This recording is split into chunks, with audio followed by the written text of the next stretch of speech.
Adform, also one of the companies here this year at DMEXCO in Cologne, and I'm with Thomas Park. He is the SVP Product Strategy for the company.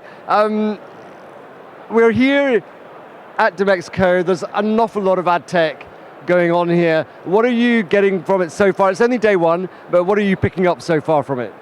Well, I guess non-surprisingly, there are a couple of topics that have been discussed in the industry in the past months a lot. AI is a big topic, CTV is a big topic, retail media, so the usual suspects, I would say. They're also very present here. But yeah, I mean, part of the DMEXCO Fund is also look a bit on the startup area, what's up there, new topics.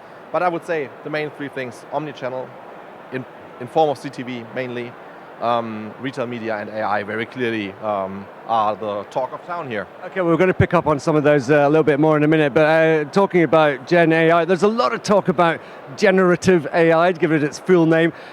Is it just talk at the moment, or how close are we to actually seeing concrete iterations of that? Yeah, that's a good question. I mean, it's certainly not only talk. I think the interesting part for our industry is that what people tend to forget is that we've been deploying advanced AI models for over a decade now, right? So that long? It's that long it's been going on for, 10 years? I think if you compare it to everyone is now talking about Gen AI and ChatGPT, then it is long, because it's perceived as something really new. And yes, the Gen AI part, the large language models, they come to a new level, and there's a reason why it's so hyped right now. But let's not forget that things like, buying algorithms, large language models being deployed to improve quality of contextual targeting, bid landscape forecasts, all this stuff is also AI. It's just not Gen AI. So there's a history, and a lot of stuff in our industry is already automated.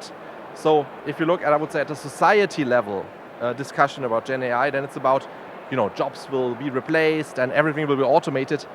In advertising, a lot is automated already. So I think it's not pure talks, there's a lot of potential, but we are, as an industry, a bit further ahead versus other industries.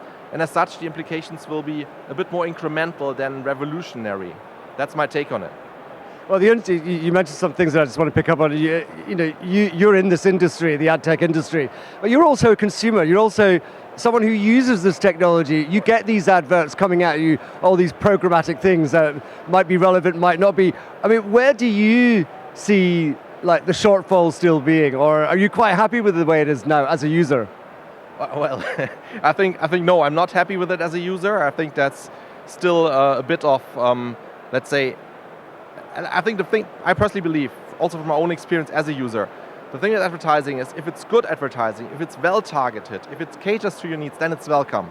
And if it's not, if it's overdoing the frequency, it sucks. And here we are with a lot of discussions we're having on a professional level in ad tech. So let's talk about frequency, for example. You see the same ad for stuff you bought already for the 10th time. In the end, it's an identity problem, right? Because they don't recognize you, because it's on a different device or whatever, right, as the same user.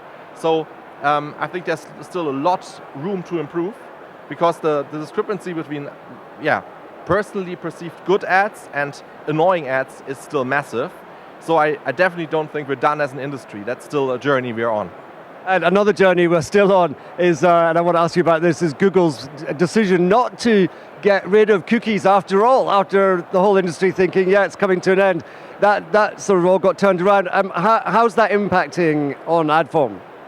That answer may be or may not be surprising, but I don't think it's impacting anything, because quite frankly, let's not forget that regardless of whether Google now deprecates or doesn't deprecate a cookie, 2/3 of the traffic is already without a cookie anyway.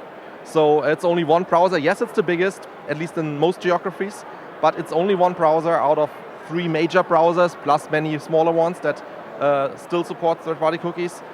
Also, if you really closely look at what Google announced, they just, in my mind, a bit provocatively speaking, they just changed the logic of how the deprecation will look like, because if you do a user opt-out in a specific way, we know from, for example, also today consent management systems, that the opt-out levels will be 80-90%, and then de facto the cookies are gone. So I think it's just a different mechanism for the same end result.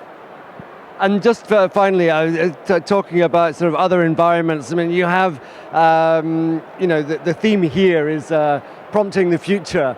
But you have things like retail media networks, you have things like connected TV, CTV. There's a whole load of things in that mix. Which ones for you are most worthy and have most promise at the moment in terms of what happens next?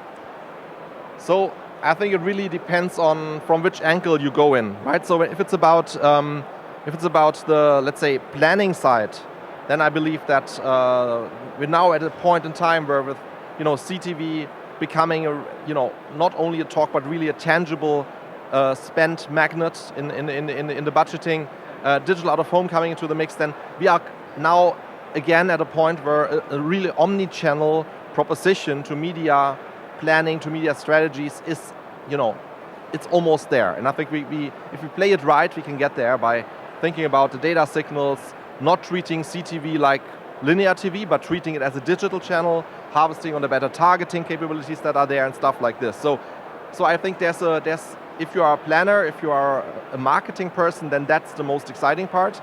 But that doesn't take away the fact that, for example, for user experience, for people that work hands-on with creatives, the AI stuff may be more important because they can more easily build creatives. So it really depends on your role in the industry. But from me being a media person, I am most excited about the omnichannel, quite frankly.